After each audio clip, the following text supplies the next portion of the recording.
turabasuhuje abakunzi ba Radio Country FM kandi abakunzi b'ikiganiro gifite umutwe ugira uti ijuru ntirikorerwa. Tubahaye ikaze muri uyu mwanya. Bene data bahishuriwe urukundo rw'Imana, imbabazi yatugiriye muri Kristo Yesu, tukaba twarabaye abera tubikesha igikorwa cyakozwe na Kristo Yesu ku musaraba. Namwe aho muherereye hose ndabasuhuje bene data, mukomeze kugubwa neza, dore ko umwami yabahaye kugubwa neza muri we, kandi n'abandi bose bagikomeza gukurikirana iki kiganiro cy'ubutumwa bwiza. Namwe dukomeza kubasabira Imana kugira ngo namwe ibahishurire ubuntu n'urukundo yatugiriye muri Kristo Yesu. Namwe mube mwisi munezerewe, muguwe neza, muzi ko iwanyu ari mu ijuru, mubikesha kwizera igikorwa cyakozwe na Kristo Yesu ku musaraba. Imana yacu ihabwa icyubahiro.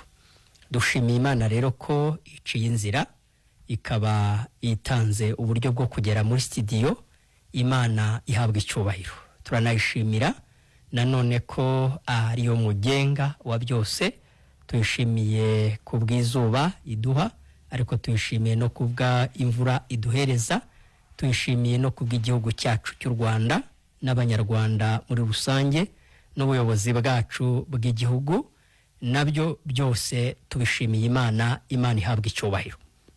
Ikiganiro rero mu kigezwaho n'ababwiriza butumwa bwiza bw'ubuntu bw'Imana bagiye batandukanye.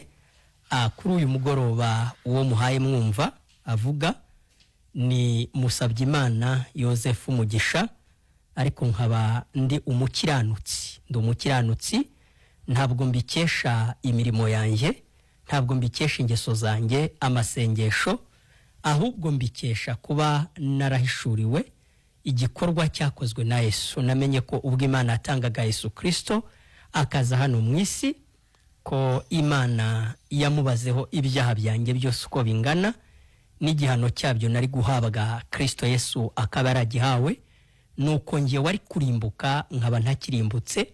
Nizeye ibyo, numva mu mutima wanjye hakuwe mu rubanza rw'iteka, menya ko gukiranuka kw'Imana ari we Kristo kwambazweho, nk'uko na Kristo Yesu yabazweho ibyaha byanjye bikamujyana mu gihano, agapfa agahambwa, ariko ku munsi wa gatatu akazuka. Ngibyo ibyiringiro ngendana. Mba ndi mu isi, ariko nzi neza ko igihe nzayiviramwo nzaba ntashye mu ijuru iwaba abakiranutsi, mbikesha ubuntu n'urukundo bitagira akagero Imana yangiriye, kandi namwe yabagiriye. Imana ihabwa icyubahiro. Rero ndagira ngo mbasangize ijambo umwami yashyize ku mutima kugira ngo muri uyu mugoroba ndibagezeho.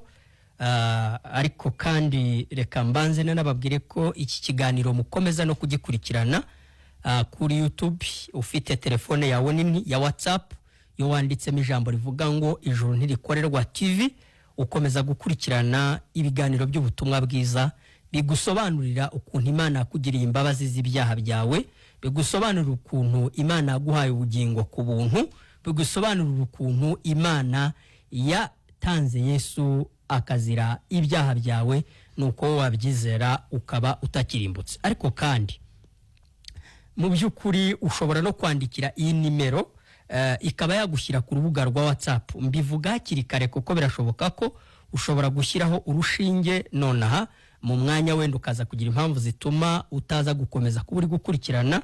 Yagushyira ku rubuga rwa WhatsApp, nimero ugiye kumva ni ya 0784 42 iyo ni yagushyira ku rubuga rwa WhatsApp, narwo rwitwa ijuru ntirikorerwa. Ugakomeza gukurikirana ubuhamya bwa bene data bakijijwe, bahishuriwe ukuntu ijuru Imana ritangiye ubuntu muri Kristo Yesu, kandi ugakomeza no gukurikirana nanone ubutumwa bwiza bukomeza kunyura kuri urwo rubuga. Imana ihabwa icyubahiro.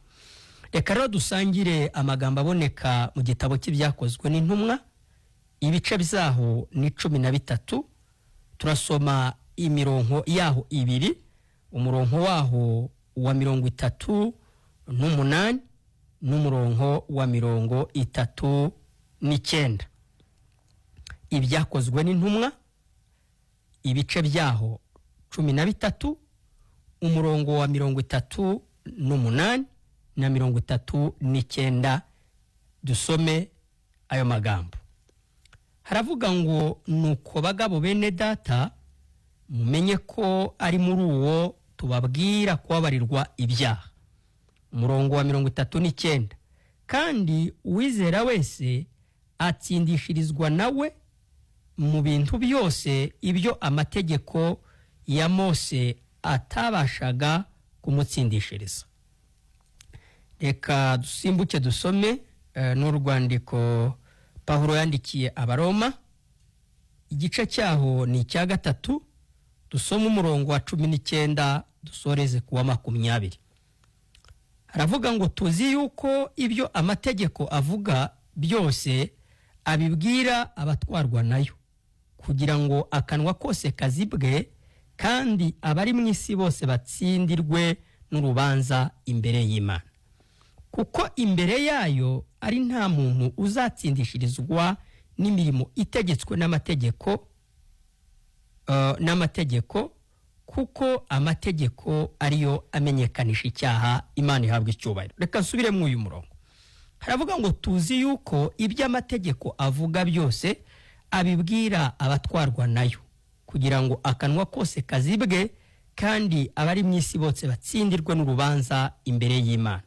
Kuko imbere yayo ari nta muntu uzatsindishirizwa n'imirimo itegetswe n'amategeko, kuko amategeko ariyo amenyekanisha icyaha.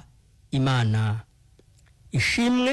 ishimiwe aya magambo yanshyize ku mutima kugira ngo nanjye mbase kuyabasangiza hakurikijwe icyo Imana yampaye. Nk'uko musanzwe mukurikirana ikiganiro, kandi se hakaba n'abashya bashobora kuba bashyizeho urushinge aribwo bwa mbere, iki ni ikiganiro kigira insanganyamatsiko ivuga ngo ijuru ntirikorerwa. Ijuru ntirikorerwa.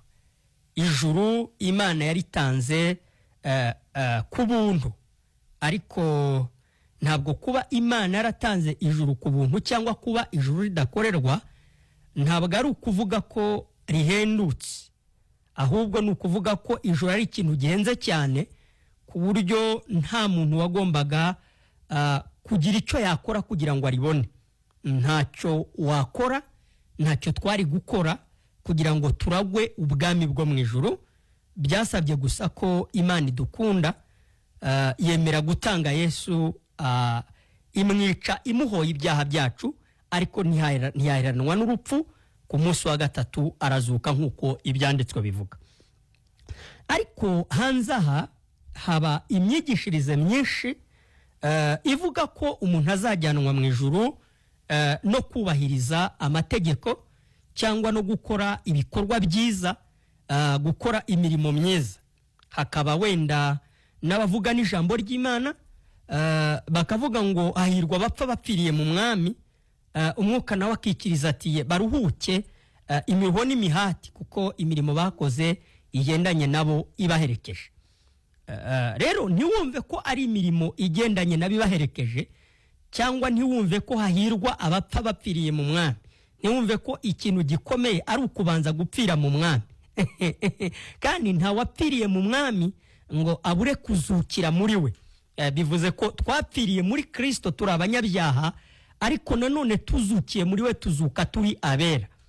Kubera ko nanone Bibiliya ivuga ko yashyikirijwe abamwica azira ibyaha byacu, ariko akazurirwa kugira ngo tugirwe intungane imbere y'Imana, cyangwa akazukira kugira ngo dutsindishirizwe cyangwa tugirwe abera imbere y'Imana. Ubwo bivuze ko imirimo iherekeza abera. Ntabwo imirimo ariyo ijyana umuntu mu ijuru, ahubwo imirimo iherekeza umuntu waribonye. Ahubwo bivuze ngo umuherekeza aramutse atanahari ntabwo byakubuza kugenda. Ariko icyo nashaka kuvuga ni iki: niyo umuntu asomye n'iryo jambo akaryumva mu buryo bucuritse, hahirwa bapfa bapfiriye mu mwami, Mwuka nawe akikiriza ati ye baruhuke imiruho n'imihati kuko imirimo bakoze igendanye nabibaherekeje. Urumvira bakurikiye, ariko icyambere bamaze gupfira mu mwami. Ibyo nibyo nari maze kuvuga. Ubwo rero ni ikintu kigaragaza ko imirimo si ibanza kujyana umuntu mu ijuru. Nta muntu wajyanwa mu ijuru n'imirimo itegetswe n'amategeko. Ibyanditswe bijya bivuga ngo iyaba Abrahamu yaratsindishirijwe n'imirimo, ni mu Baroma ibice 4, ngo iyaba Abrahamu yaratsindishirijwe n'imirimo abafite icyo yirata ariko si imbere y'Imana. Ngo mbese ibyanditswe bimuvuga iki? Nivuga ngo Abrahamu yizeye Imana bikamuhanirizwa no gukiranuka. Abrahamu iyaba yaragizwe intungane, iyaba yaragizwe umukiranutsi n'imirimo, abafite icyo yirata ariko si imbere y'Imana. Birumvikana ko imbere y'Imana ntacyo waharata. Iyaza kuba yanabirata yabirata imbere y'abantu. Ubwo bivuze ngo umuntu aramutse afite n'ibyo yarata, ufite n'amasengesho warata, ufite n'amaturo warata, ufite n'ingeso nziza warata, ntabwo wazirata imbere y'Imana, ni imbere y'abantu. Kuko abantu nibo batakuzi. Kuko abantu nibo batazi intege nke zawe. Naho Imana yo izi intege nke zawe, ku buryo ibikorwa byawe byiza wakora neza nonaha, ariko mu mwanya ukawukoze nabi. Ni nako kandi umuntu ameze muri kamere. Impamvu intera kuvuga ibi nuko umuntu wese utega amatwi iki kiganiro kivuga ko ijuru ridakorerwa, nuko hanze aha abari inyigisho nyinshi zibwira abantu ko bazajyanwa mu ijuru n'imirimo bakora, ndetse ku buryo niyo umuntu yapfuye bamuherekeza, rimwe na rimwe bananditse ibintu yakoze ku rupapuro, bakavuga ngo ngo yaririmbaga muri korari, yabaye umudiyakoni, yafashaga imfubyi, yafashaga abapfakazi, bagatondagura imirimo yakoraga, yaba iyo mu rusengero yakoraga, yaba iyo muri quartier cyangwa mu baturanyi, bakavuga ati yari ingeso nziza, bakavuga ati yari imfura, ati ijuru araritaye. Ariko reka mbabwire, kuba umuntu w'ingeso nziza ntacyo bitwaye, kuba umuntu w'inyangamugayo ntacyo bitwaye, kuba wafasha abababaye ntacyo bitwaye, ariko ntabwo ariyo nzira yahesha umuntu kujya mu ijuru. Icyo mucyumve neza, icyo mucyumve neza. Njya numva n'abaririmba indirimbo ngo hari impamvu ngo Imana izatwibuka, ngo nuko twakoze neza ngo buri munsi tudacogora. Oya, ntabwo ari byo. Imana irabizi ko umuntu yacogoye riyari. Imana izi ko umuntu yavutse ari umunyabyaha, kandi izi ko yavutse ari umunyabyaha kubera iki? Kubera Adamu wakoze icyaha, akarya ku giti cy'ubwenge bumenyekanisha icyiza n'ikibi, kandi Imana yamubujije kurya ku mbuto z'icyo giti. Akumvira Satani akarya ku mbuto z'icyo giti, hanyuma muri we hakinjiramo kamere y'icyaha, kandi Adamu akora icyaha. Mwibuke ko twari tumurimo twese. Niko ibyanditswe byera bivuga ko Imana irema Adamu na Eva yaramubwiye ngo mwororoke, mubyare mwororoke mwuzurize. Yakoze icyaha atarabyara umwana n'umwe. Nukuvuga ngo yumviye Satani, muri we yakinjiramo kamere y'icyaha. Nukuvuga ngo icyo gihe yakoze icyaha tumurimo.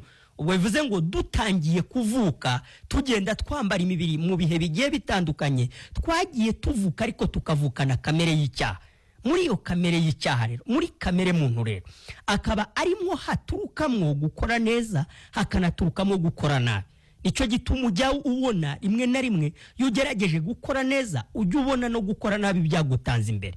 Niko ibyanditswe byera bivuga ko umuntu agerageza gukora ibyiza, niko mu Baroma mu gice cya 7 havuga ngo ngerageza gukora ibyiza ariko ibi bikantanga imbere. Niko mwene data Pawulo yavuze.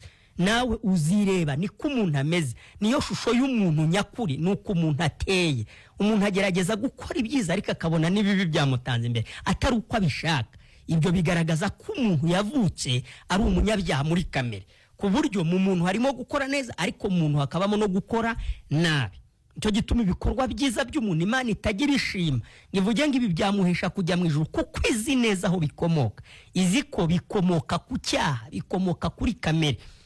Iyo usoma ibyanditswe byera Zaburi ya 51 ku murongo wa 7, ho havuga ko umuntu yaremanwe gukiranirwa. Aravuga ngo dore naremanwe gukiranirwa mu byaha nimo mama yambyariye. urumva umuntu avuka ari umunyabyaha. Kubera iki? Kubera ko dukomoka kuri Adamu na Eva bakoze icyaha, abakurambere bacu tubarimo, natwe duhinduka abanyabyaha ariko imbere y'Imana. Nicyo gituma ibyiza ukora byakwemeza abantu ariko ntibyakwemeza Imana, kuko Imana izi neza ko wowe uvuka wavutse uri umunyabyaha ndetse unavuka uri uwo ukatiye. Niko ibyanditswe bivuga ko igicumuro cy'umuntu umwe cyateye abantu bose gucirwaho iteka. Abaroma 5:18 niko havuga. Igicumuro cy'umuntu umwe cyateye abantu bose gucirwaho iteka. Ahandi hakavuga ngo bose bakoze ibyaha ntibashyikira ubwiza bw'Imana. Urumva rero ko umuntu yakoze icyaha, umuntu ni umunyabyaha kivuga. Niyo mpamvu rero ukwiye kumva ko imirimo yawe, ibikorwa byawe byiza oya ntabwo byakwemeza Imana. Imirimo myiza wakora ntabwo wayirusha Koruneliyo. Koruneliyo yari umunyamirimo myiza, aho ibyanditswe bivuga ko ngo yubahaga Imana akanayubahana nabo mu rugo rwe bose.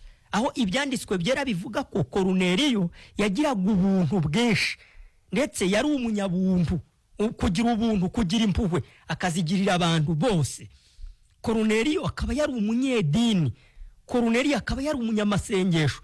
Ariko biratangaje ko Koruneliyo atemewe imbere y'Imana, aho Imana yamwoherereje Petero kugira ngo Petero ahure nawe, Petero amusobanurire ibya Kristo Yesu wapfuye azize ibyaha by'abari mu isi, kandi ko no mu byo yazize n'ibya Koruneliyo birimo.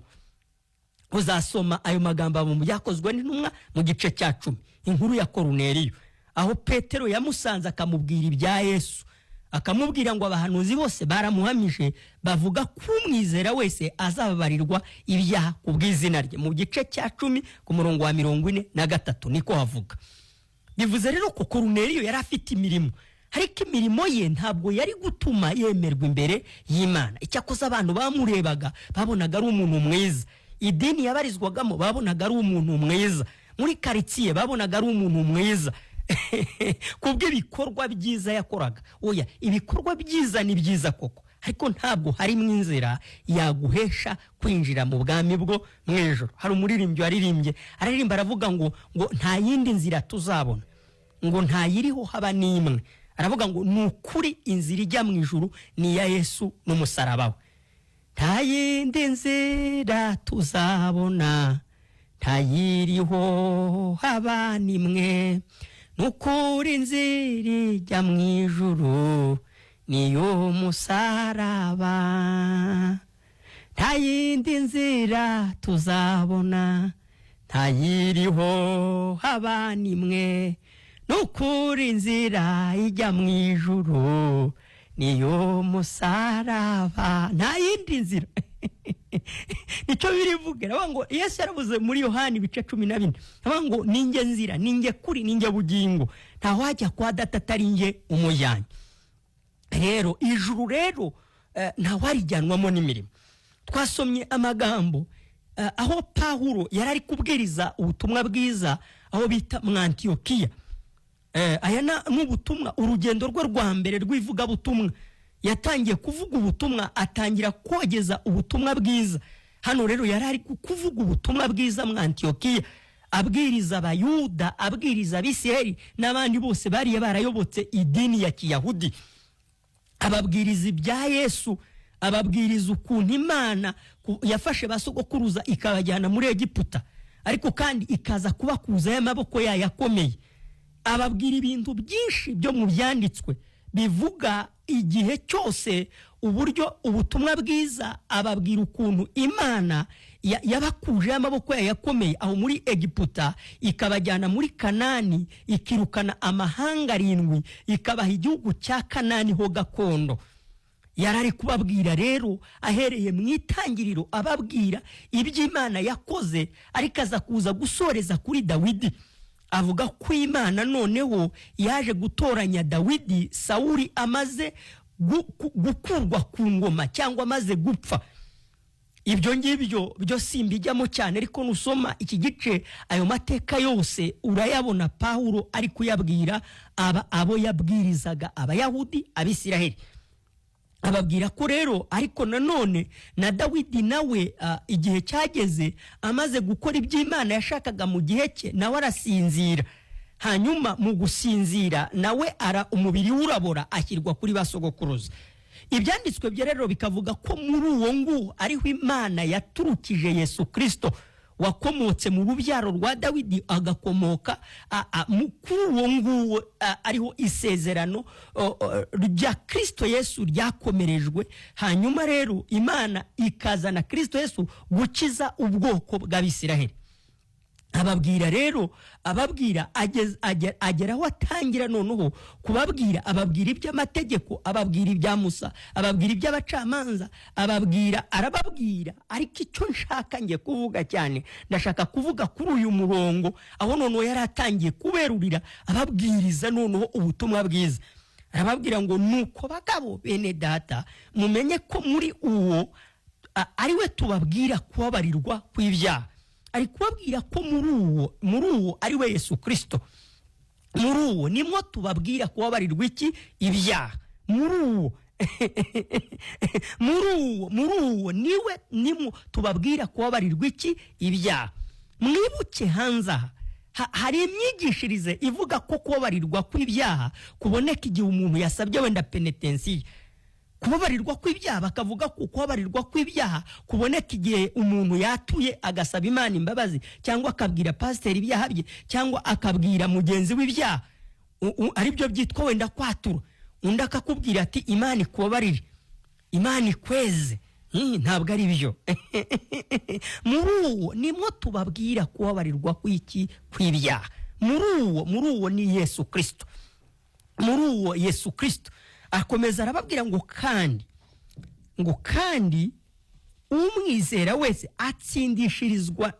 atsindishirizwa nawe mu bintu byose iby'amategeko ya Mose atabashaga kumutsindishiriza cyangwa kubatsindishiriza.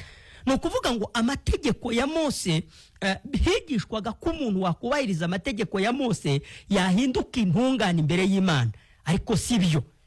Kuko amategeko Imana yatanze amategeko gusa kugira ngo amenyeshe umuntu ko ari umunyabyaha, ko umuntu amaze kwandura, umuntu amaze kuba umunyabyaha, byari ngombwa ko agomba nanone kubanza kwipimira mu mategeko akamutsinda, akabanza akamenya ko burya ari umunyabyaha w'ibyaha byose, ariko imbere y'Imana.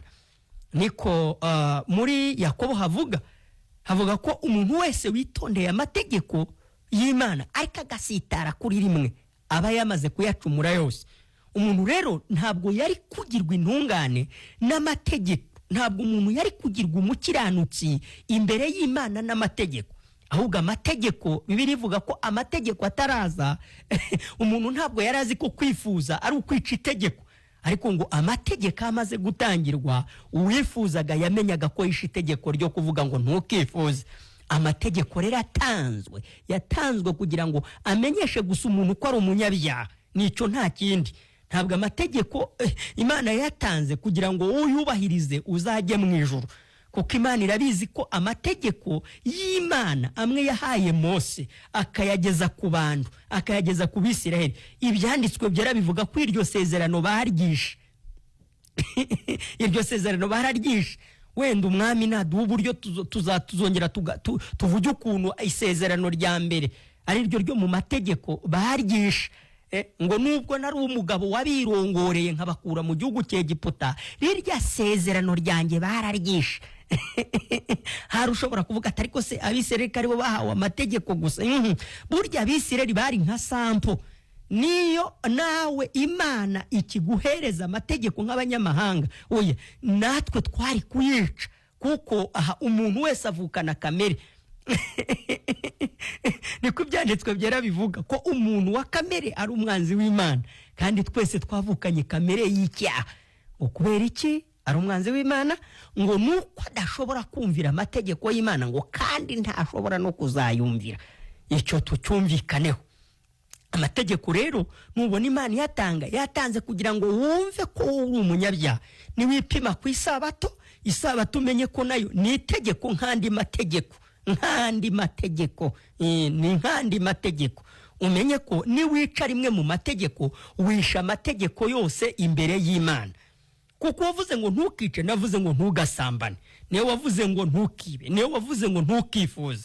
Noneho rero uze kumva nawe utekereze, ese koko wumvira amategeko y'Imana yose? Igisubizo nawe urakiha, nuko rimwe nuko ujye usaba Imana imbabazi z'ibyo wakoze. Ni ikimenyetso kigaragaza ko burya amategeko wamaze kuyica.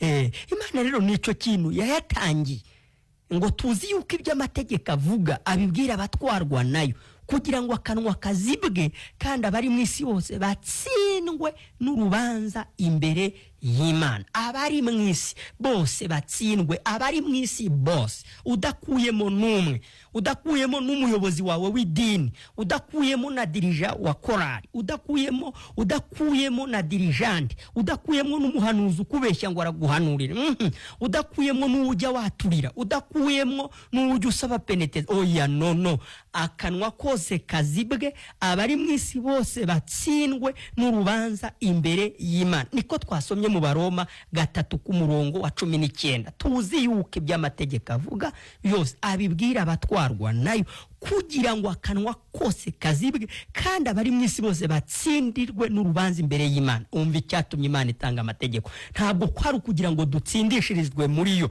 kuko bitashoboka ko mu mategeko twaba intungane, icyo nakivuyeho, ahubwo kwari kugira ngo utsindwe. Numara gutsindwa ubone kuri wo kurimbuka, ubone kuri wo kujya muri Gehinomu, umanike amaboko, utsindirwe muri korali, utsindwe ubwiriza, utsindwe uri umuyobozi w'idini, utsindwe ugira ingeso nziza, utsindwe nurangiza umanike iki amaboko. Ubone ko ibihembo by'ibyaha ari urupfu, niko ibyanditswe bivuga, ibihembo by'ibyaha ni urupfu. Ubone ko ikigukwiye ari ukurimbuka, ari ukujya mu nyanja yakumuriro n'amazuku.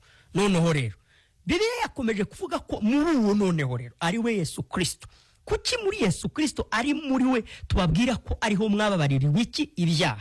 Nanjye naje kukubwira inkuru nziza yo kukubwira ko muri Yesu Kristo wababariwe iki ibyaha. Noneho ibyo bintu wowe ubyizere, numara kubyizera utsindishirizwe, ugirwe intungane imbere y'Imana. Niko yisomye Bibiliya, ikinyarwanda cya Bibiliya y'ijambo ry'Imana niko wavuga. Agirwa intungane imbere y'Imana, uhinduke umuntu w'indakemwa imbere y'Imana. Ndi kukubwira ko muri Kristo rero warababariwe ibyaha. Kubera iki muri Yesu wababariwe ibyaha? Nuko Yesu ari we Imana yohereje mu isi. Imaze kumwohereza mu isi, araza avukira muri Mariya. Avukiye muri Mariya yambariye mu mubiri w'abantu, aravuka, ariko ntiyari afite kamere yacu twavukanye, ya kamere ituma tutubahiriza amategeko y'Imana, ya kamere yatumye wica amategeko y'Imana, ya kamere yatumye gukiranuka byarakunaniye, ya kamere ituma ugerageza gukora ibyiza ibi bikagutanga imbere. Yesu aje mu isi yambaye umubiri wawe ariko atayifite. Ibyanditswe rero bikavuga ko yashoboye kubahiriza ibyakunaniye byose, yashoboye kubahiriza iby'amategeko byakunaniye. Yesu yubahiriza iby'amategeko. Niyo mpamvu wumvishe bavuga ngo umwizera atsindishirizwa nawe, kandi mu bintu byose iby'amategeko ya Mose atabashaga kubatsindishiriza, kuko mu mategeko ya Mose uko hari ugutsindwa. None uwizera Yesu rero, kuko Yesu Kristo yaje mu isi, Imana imubaraho ibyaha byacu. Imaze kumubaraho ibyaha byacu, yari yavuze ko ibihembo by'ibyaha ari urupfu. Haboneka ujya mu cyimbo cy'abantu rero. Ubwo hari habonetse ujya mu cyimbo cy'abantu, ari we Yesu Kristo naje kukubwira. Imana imubaraho ibyaha byacu, Imana imubaraho ibyaha byawe. Wikwirirwa ujya mu mibare y'ibyaha. Oya, icyaha ni kamere, ahubwo muri kamere yawe hera imbuto z'ibindi ujya wibonaho. Imana ibazeho Yesu ibyaha rero, yamubazeho nk'igiti kamere kiduteyemo, imubaraho n'imbuto zera kuri kamere. Ibyo ujya wibonaho byose Imana irabifata ibibara kuri Yesu Kristo. Imaze kubimubaraho, bya bindi byose Yesu yubahirije ari hano mu isi, yayimazemo 33, adakora icyaha. Gukiranuka kose kwa Yesu, Imana irangije ikukubaraho mama wowe unteze amatwi, ikukubaraho papa wanjye wowe unteze amatwi, murumuna wanjye, mushiki wanjye wowe unteze amatwi, uteze amatwi Radio Country FM. Imana yafashe ibyaha byawe byose ibibara kuri Kristo Yesu, ifata gukiranuka kwa Yesu ikukubaraho. Imaze kukubaraho rero bya byaha byawe bijyana Yesu Kristo mu gihano, ajya ku musaraba, arakubitwa inkoni, aterwa icumu, mu rubavu havamwe amazi avanze n'amaraso. Imana ibonye ko amaraso ya Kristo Yesu amenetse, Imana iravuga ngo ibyaha byawe n'ubugome bwacu ntizongera kubyibuka ukundi, itangaza imbabazi. Rero ndakubwira ko muri Yesu warababariwe. We gukomeza kwipima ku mategeko waratsinzwe, kuko ibyanditswe byo byagaragaje ko imbere yayo ari nta muntu watsindishirizwa n'imirimo itegetswe n'amategeko. Gutsindishirizwa ni nko kugirwa intungane, ni nko kugirwa umukiranutsi. Gutsindishirizwa ni ukugirwa umukiranutsi. Imbere yayo ibyanditswe byahakanye, Imana yarahakanye, ivuga ko nta wagirwa intungane n'imirimo itegetswe n'amategeko, ahubwo amategeko ariyo amenyekanisha icyaha. Ibyo nari nabivuzeho. Nakubwiye rero, ndikubwira rero ngo izere Yesu niko havuze ngo kandi uwizera wese atsindishirizwa nawe mu bintu byose. Uwizera ko Yesu yapfiriye ibyaha bye, uwizera ko ibyaha byawe Yesu yaricumitiwe yashenjaguriwe gukiranirwa kwacu, niko Yesaya yabivuze mu bice 53, yashenjaguriwe gukiranirwa kwacu, igihano kiduhesha amahoro cyari kuri we. Nawe ni wumva iryo jambo, yashenjaguriwe gukiranirwa kwacu, igihano kiduhesha amahoro cyari kuri Kristo Yesu. Uwizera rero ibyo ngibyo, uwizera ko Yesu yazize ibyaha byawe, ni wizera ko ibyo bintu yabizize, ukizera ko mu maraso ye wababariwe ibyaha byawe, ijambo ryavuze ngo utsindishirizwa nawe mu bintu byose, ugirwa intungane imbere y'Imana, ukaba mu isi uri intungane, utabikesha imirimo yawe, utabikesha ingeso zawe, utabikesha amasengesho, utabikesha kwiyiriza ubusa, utabikesha ikintu icyo ari cyo cyose, ahubwo ubikesha igikorwa cyakozwe na Kristo Yesu ku musaraba. Umwizera niko twavuze, kandi atsindishirizwa nawe mu bintu byose iby'amategeko ya Musa atabashaga kubatsindishiriza. Ndakubwira rero ko muri uwo warababariwe, muri Kristo Yesu, ni muri uwo wababariwe ibyaha. Kandi ibyo ni ibintu ndi kukubwira byarangije gukorwa kera, ni imbabazi wagiriwe kera. Ndi kukubwira ngo byizere. Abaheburayo igice cya 10 ku murongo w'10 harabivuga ngo uko gushaka kw'Imana niko kwatumye twezwa, tubiheshejwe nuko umubiri wa Yesu watambwe rimwe gusa ngo bibe bihagije iteka ryose. Uwizera ibyo, muri uwo niwe ndi kukubwira ngo warababariwe, wakuweho urubanza rw'ibyaha n'amaraso ya Yesu. Va mu by'amategeko, menya impamvu Imana yatanze amategeko, kwari kugira ngo utsindwe, kwari kugira ngo umenye kuri umunyabyaha, umanike amaboko uhindukirire Yesu waje mu isi akubahiriza iby'amategeko yagusabaga byose, hanyuma wabyizera ukabubaye umukiranutsi imbere y'Imana. Kandi ijuru ni iry'abakiranutsi, ijuru ni iry'abera, ijuru ni iry'intungane, ijuru ni iry'abemeye igikorwa cyakozwe na Yesu, kandi cyakozwe rimwe biba bihagije iteka ryose. Ibyo ni ibintu Imana yakoze ku buntu, nta ubikorera. Niko ibyanditswe bivuga ngo twatsindishirijwe n'ubuntu kubwo kwizera. Ayo ni amagambo wasoma mu Befesi ibice 2 ku murongo w'8. Twatsindishirijwe n'ubuntu kubwo kwizera, ntibyavuye kuri twe, ntibyavuye ku mirimo yacu, ahubwo ni impano y'Imana, kugira ngo hatagira umuntu wirarira. Watsindishirijwe, wagizwe intungane no kwizera Yesu. Izere Yesu umurimo yakoze, mwizere, kuko Imana yakunze abari mu isi cyane, byatumye itanga umwana wayo w'ikinege, kugira ngo umwizera wese atarimbuka, ahubwo ahabwe ubugingo buhoraho.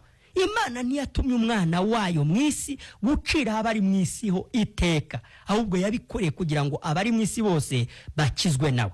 We gukomeza wiciraho iteka, we gukomeza wiciraho urubanza.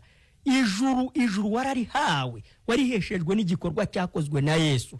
Igihano Yesu yahawe cyavunje umubabaro wose wari kuzagira, cyavunje igihano cyose wari kuzagirira mu muriro utazima, ugahora ubabazwanya na Satani by'iteka ryose. Yesu yarakoze, aradukorera. Si wowe bikoreraga ngo bimujyane mu ijuru, ahubwo yarabigukoreraga kugira ngo wowe biguheshe kujya mu ijuru. Byizere rero ko muri uwo wababariwe ibyaha, muri uwo waratsindishirijwe, muri uwo wagizwe umwera imbere y'Imana. Imana ihabwa icyubahiro.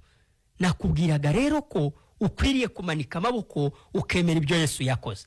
Ibyo Yesu yakoze nibyo by'ukuri, ibyo Yesu yakoze nibyo byuzuye, ibyo Yesu yakoze nibyo byuzuye.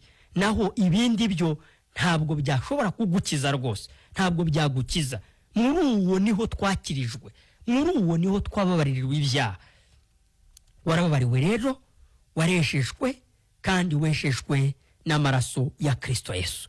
Nashakaga kukubwira ko rero watsindishirijwe, twaratsindishirijwe, twatsindishirijwe n'ubuntu kubwo kwizera. N'ubuntu bwadukijije, ntabwo ari imirimo. Watsindishirijwe n'ubuntu bw'Imana kubwo kwizera. Ntibyavuye kuri twe, ahubwo ni impano y'Imana. Ntibyavuye no ku mirimo kugira ngo hatagira umuntu wirarira.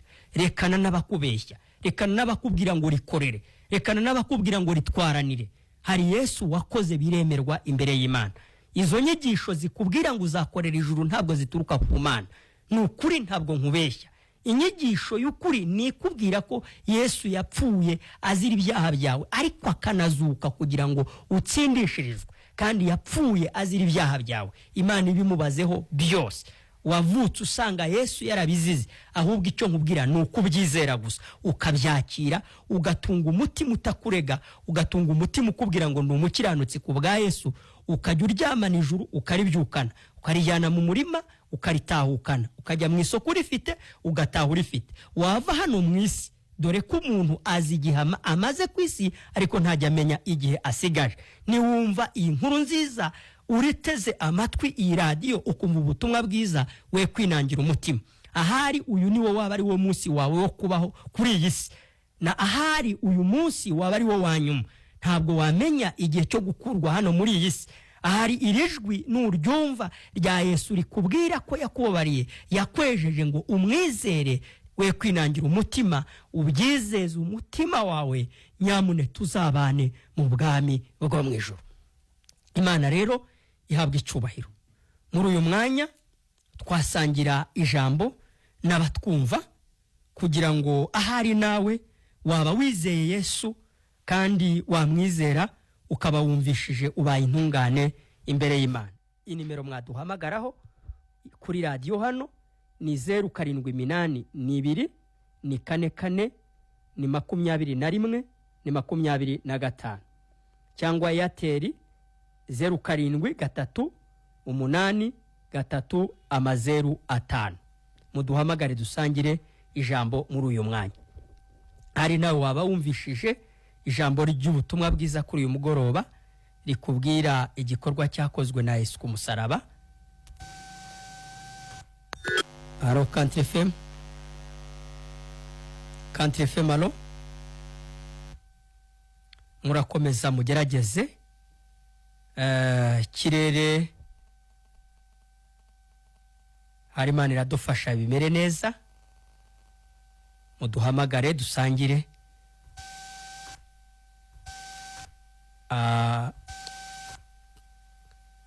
Mukomeze mugerageze. Imana yatanze Yesu, muri we twaratsindishirijwe, muri we twahindutse intungane, tubikesha igikorwa cyakozwe na Kristo Yesu ku musaraba. Alo Country FM, Country FM, alo. Alo Country FM. Aha, Country FM, alo. Kirere kiri kugorana, ariko kandi murakomeza, dukomeze dusangire. 0782442125. Country FM, alo. Allo Country FM. Allo. Allo. Ha. Umwizera wese atsindishirizwa nawe mu bintu byose. Ni mu bintu byose. Ntabwo ari kuri bimwe ngibindi bireke, ni ku bintu byose. Iby'amategeko ya Musa atabashaga kudutsindishirizaho. Ahari mu byukuri uzumva hari abakubwira ati kwizera Yesu gusa, ati birahagije. Ni ukuri kwizera Yesu gusa. Country FM. Allo. Allo Country FM.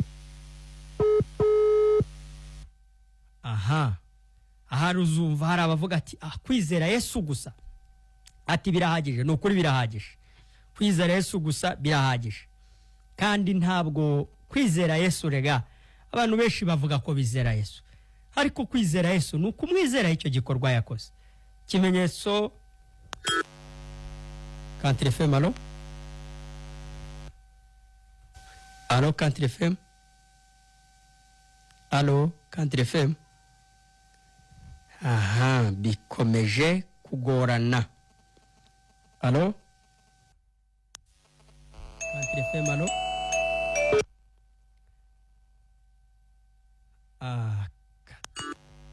Allo Country FM.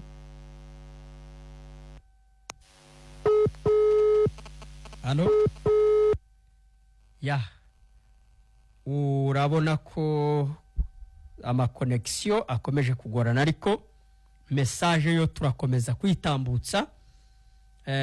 Kandi mu byukuri nari ndi kuvuga ngo ati kwizera Yesu, ikimenyetso cyo kwizera Yesu rega nuko wumva mu mutima wabaye umukiranutsi.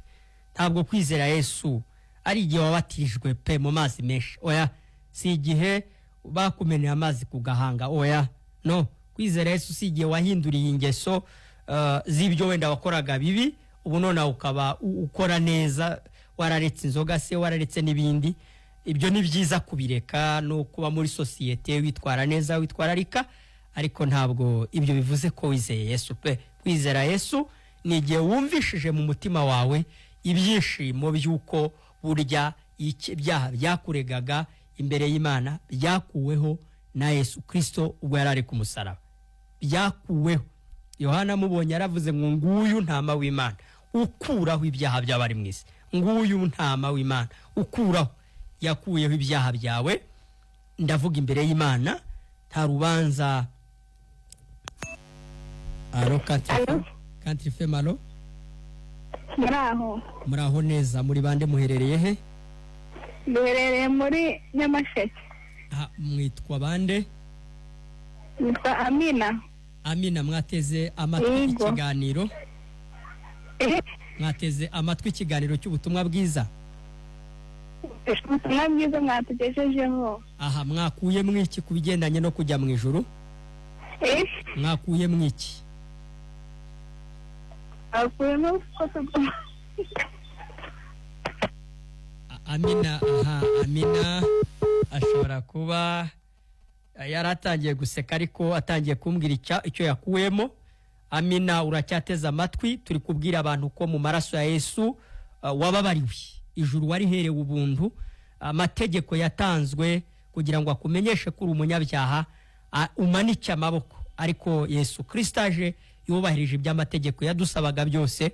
Niko mu Baroma havuga mu bice 8, urwandiko Paul yandikiye Abaroma mu gice cya 8, abango nukorera bari muri Kristo Yesu ntateka tuzacirwaho, bazacirwaho ngo kuko itegeko ry'umwuka w'ubugingo bwo muri Kristo ryatubatuye itegeko ry'ibyaha n'urupfu. Ngo kuko iby'amategeko yananiwe gukora kubw'intege nke za kamere yacu, Imana yabisohoje ubwo yatumaga umwana wayo Yesu Kristo kuba igitambo cy'ibyaha, agaciraho ibyaha bya kamereho iteka, hanyuma gukiranuka kw'amategeko kugasohozwa muri twebwe. Imana ishimwe ko Kristo Yesu yaciriyeho ibyaha bya kamereho iteka, kuko yubahirije iby'amategeko yagusabaga, gukiranuka kw'amategeko kugasohozwa muri wowe. Imana yikubara nk'umukiranutsi, ikubara nk'umukiranutsi kubera ko Yesu yasohoje iby'amategeko yagusabaga byose. Imana ishimwe. Inimero nakongera nkayibibutsa ya 0782442125 mu minota tufite hano Country FM. Alo, mwiriwe neza, muri bande muherereye he? Tushime Witwa Neri? Tushime imbere Nyabihu. Yego twishime. Wateze amatwi ikiganiro? Yego. Wakuye mwiki kubigendanye no kujya mu ijuru? Kujya mu ijuru, iryo jambo ry'Imana ryaduhumurije. Reka harakabazo naje kugira. Ko Yesu yatubabariye, yatwitangiye. Ubwo tukaba dusa naho dufite ijuru. Ubwo gusenga ntacyo byabikivuze. Oya, ndavuga nkawe, urumva wabyumvisha uti urumva ufite ijuru? Ijuru ndarifite nkurikije iryo jambo mwatubwirije ryadufashije. Yego. Aha, noneho rero Yego. gusenga ntabwo ari inzira yaguhesha kujya mu ijuru. Yego. Ahubwo burya gusenga ni ikimenyetso cyiza cyo gushima Imana ko yari guhaye.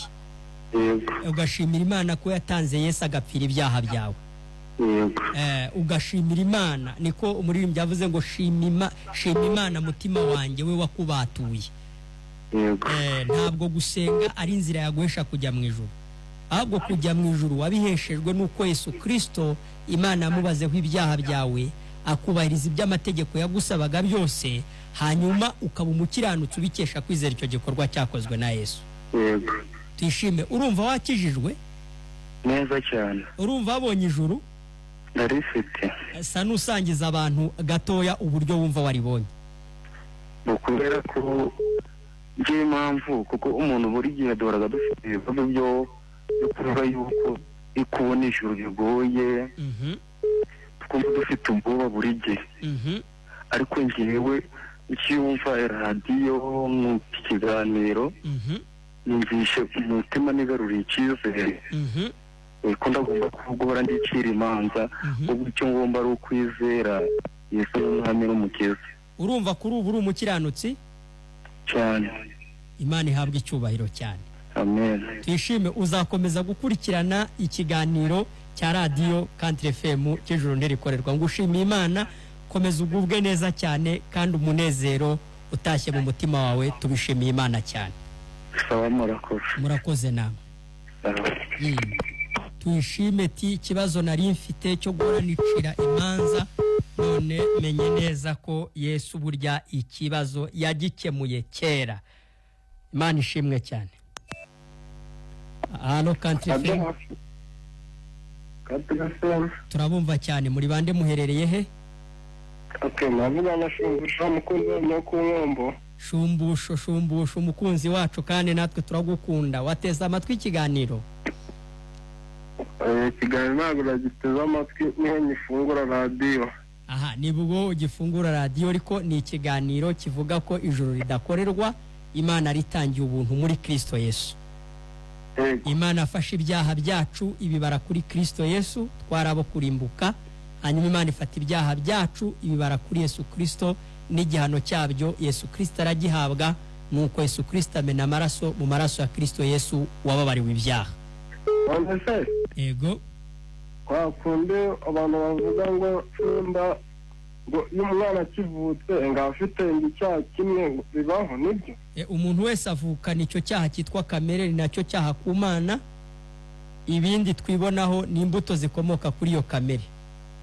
Yego. Hanyuma ahubwo ndakubwira ko kubw'iyo kavukire Imana yemeye gutanga Yesu kugira ngo utazarimbuka, kuko kubw'iyo kavukire wari uwo kurimbuka ukajya mu muriro. Imana iradukunda, yohereza Yesu azira ibyaha byacu. Shumbusho urakoze. Uzakomeza gukurikirana Country FM kuwa 4 saa 2.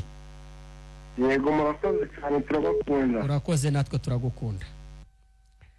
Aha, Imana ishimwe cyane ko connection zikunze. Ntekereza ko na mukomeze muduhamagare mu kanya dufite, dusangire, tubabwira uburyo kimwatsindishirijwe. Halo, yego, turabumva. Muri bande muherereye he? Halo, turakumva cyane. Muri bande muherereye he? yego Imana ishimwe. yego Aha mwateze amatwi ikiganiro. nagiteze amatwi Aha. ariko nagize confusion. Yego uratubwira twumve. muratubwira ko ibyaha buri muntu yabibabariwe. Yego. ariko nkongera nkagira umurongo muri Bibiliya uvuga ngo ikiboshye mu isi no mu ijuru kizaba kiboshye. kandi iyo hari ibyaha bikorwaho ugasanga wenda nk'urugero nk'abantu agiye mu igororero ku icyaha yakoze, ko mu igororero hari abajyamo bazira akarengane nyine, ariko harimo n'abajyamo bafite ibyaha. buri icyaha cyo kirabohoye. Buretse gatoya nyine urumva mu buyobozi hari nyine amategeko agenga abantu bakoze ibyaha kugira ngo badakomeza guhemukira abandi. Hano mu isi ni ngombwa ko ibyo bibaho, kuko ibyo bitabayeho abantu bakwitwara uko bishakiye. Ni ngombwa ko n'ubuyobozi buba bukwiriye gushyiraho amategeko, urwishe uhemukiye mugenzi we akaba yahanwa, ibyo nta kibazo rwose. Ariko twebwe turakubwira ko ku Mana ikibazo cy'icyaha cyagombaga kukurimbura cyakuweho n'amaraso ya Yesu. Hano mu isi umenye ngo n'uwitwara nabi uzajya uhanwa. ahubwo nyine ako kantu niko nanjye nagiraga estabilisime cyangwa se bigisera. Uretse gato wowe banza wizere ko wababariwe ku Mana. Yego. Noneho ikibazo cy'ijuru gikemuke, kuko nicyo kibazo kuri ubu ufite. Sibyo? Ikibazo kuri ubu ufite ni ikibazo cyo kwibaza ngo nzajya mu ijuru gute. None aho hantu rwose ubutumwa bwiza bukubwiye ko icyagombaga kukurimbura ari cyo Yesu yazize. kandi wanavuga nkumva ari gufashwa, ariko nkongera nkagira dute, niyo mpamvu nanjye mvuze. Uretse rero iyo dute yari ngombwa. Hano mu isi niwitwara nabi uzahura n'ibihano. Kandi nanone reka nkubwire ko kwizera Yesu ubwabyo biguha n'imbaraga zikubashisha. Ariko nubona hari icyo wabashishijwe si ukugira ngo ujye mu ijuru, ahubwo nuko no kuwizeye Yesu ntabwo Yesu ari umugabura w'ibyaha. Nanone wowe niwizere ko wababariwe, niwizere ko watsindishirizwe, wagirizwe intungane imbere y'Imana, umenye ko ibyaha byawe ari byo Yesu yazize ku musaraba. Burya Yesu ajya ku musaraba ni ibyaha byawe byari bimujyanyeyo. Burya Yesu ahanwa ni igihano wari ukwiriye wowe guhabwa. Nuko ngo igihano Yesu yahawe cyavunje igihano wari kuzagirira mu nyanja y'umuriro n'amazuku, ubabazwa by'iteka ryose. Yesu rero turavuga ngo umuntu azajya mu muriro by'iteka, ubwo Yesu icyo cyaha ahubwo nicyo yagize yitangiye. Nibyo yitangiye kugira ngo we nubyizera utazarimbuka. Ibyo rero Imana yabikoze ku buntu bwayo, ku rukundo rwayo. Ntabwo ari amasengesho biturukamo, si ingeso zawe byaturukamo, si ugutanga amaturo byaturukamo, si icyacumi byaturukamo. Ni urukundo Imana yadukunze yemera kuduhereza Yesu ku buntu azira ibyaha byacu. Amena amaraso urababarirwa. Iyo wizeye ko wababariwe ibyaha byawe rero uba ubaye umukiranutsi imbere y'iki? Y'Imana, ubikesha kwizera icyo gikorwa cyakozwe na Yesu. Kwizera kwitanga kwa Yesu ku kiremwa muntu. Yego, ku kiremwa muntu. Noneho numara kubyizera mu mutima wawe harinjiramo umunezero. Urubanza rurakurwa mu mutima wawe. Urajya uryama wumva ko igihe cyose wapfira cyangwa Yesu akagaruka wajya mu ijuru ubikesha we, ubikesha imbabazi ze. Noneho rero ya myitwarire nayo izaza. Kuko n'ubundi mu isi ho iyo witwaye nabi ugomba guhanwa, ni ngombwa. Mbona nabyumvise na yadute nafite, ahubwo umuntu afite kwizera ko yababariye icyaha aharana no kutazongera gukora ikitwa kibi. Ni ukuvuga ngo ibyo rwose Yesu aranabikubashisha. Ariko si ukugira ngo uzajye mu ijuru, ahubwo nuko ufite ijuru. Ufite ijuru niwe ahubwo unakora neza, kugira ngo arinde rya juru ryakazamo ahubwo no kwangirika. Kuko ntabwo ijuru ryo ryangirika kuko ryo urarifite. Ryangirika ariko mpamvu bigize icyo umuntu afite akirinda kurusha icyo atarabona. Kuba dufite ijuru tugomba kuririnda kurusha abari kurishakisha. Ahubwo si ukuririnda, ahubwo ni n'ibikorwa bigaragaza gushimira Imana ko twaribonye. aba ari ugushimira Imana no muri karitsiye abantu bakabona ko koko wabaye umukiranutsi ku bwa Yesu, ukabona n'ukuntu babwiriza nyine kubera niba witwaye neza ushobora no kubwira umuntu igikorwa cyakozwe na Yesu akaba yabyumva. Ariko si ukugira ngo uzajye mu ijuru ryo wariherewe ubuntu muri Yesu Kristo. Yesu azira ibyaha byawe kandi wanavutse usanga ibyo bintu warabikorewe, byizere mu mutima wawe. Icyo ni cyo nk'umwemera wese agomba kwizera, kuko ni naho bigoranye nyine. Icyo rero ubwo ni ubutumwa. Mu masengesho tuzi ko turi gushaka ijuru, ntabwo twajya gusenga tuvuga ngo ijuru turarifite, twabaga tugiye gushaka. Mwabaga mugiye kurishaka, ariko si byo nyine, ni ukwigishwa nabi. Ahubwo ugomba gushimira Imana ko ijuru yari guhaye. Ugomba gushimira Imana. Turabyumvisha kujya mu masengesho no kujya gushima. Naho icyo rero nicyo umuntu atasobanukirwaga. Ubu se noneho urumva usobanukiwe, urumva ubaye umukiranutsi imbere y'Imana. Na yadute nari mfite yanjye, urumva ko naje nk'ubwira ko nabyumvaga, ariko birarangiye. Irarangiye. Urakoze cyane, ndagushimiye. Murakoze cyane, mugubwe neza mu Mwami wacu Yesu Kristo. Hanyuma rero turasoje, minota yacu iratujyanye. Reka nongere mbwire abantu ko urakoze nagushimiye. Reka nongere mbwire abantu ko iki kiganiro wagikurikira no kuri YouTube, wanditse muri telefone yawe ijambo rivuga ngo Ijuru Ntirikorerwa TV, wakomeza gukurikirana ibiganiro by'ubutumwa bwiza bivuga imbabazi twahawe n'ukuntu ijuru twariherewe ubuntu muri Yesu Kristo. Ariko hari nimero ugiye wakwandikira ikagushyira ku rubuga rwa WhatsApp narwo rwitwa Ijuru Ntirikorerwa ya 0784 42 iyo niyo yagushyira ku rubuga rwa WhatsApp rwitwa Ijuru Ntirikorerwa, ugakomeza gukurikirana ubuhamya bw'abakijijwe no gukomeza gukurikirana ijambo ry'Imana. Inimero wampamagaraho mvuye hano muri studio ni 0789 18 25 900, 0789 18 25 900, cyangwa 0788 078 39 26 335. Murakoze, mukomeze kugubwa neza aho muherereye hose, turabakunda. Bye bye.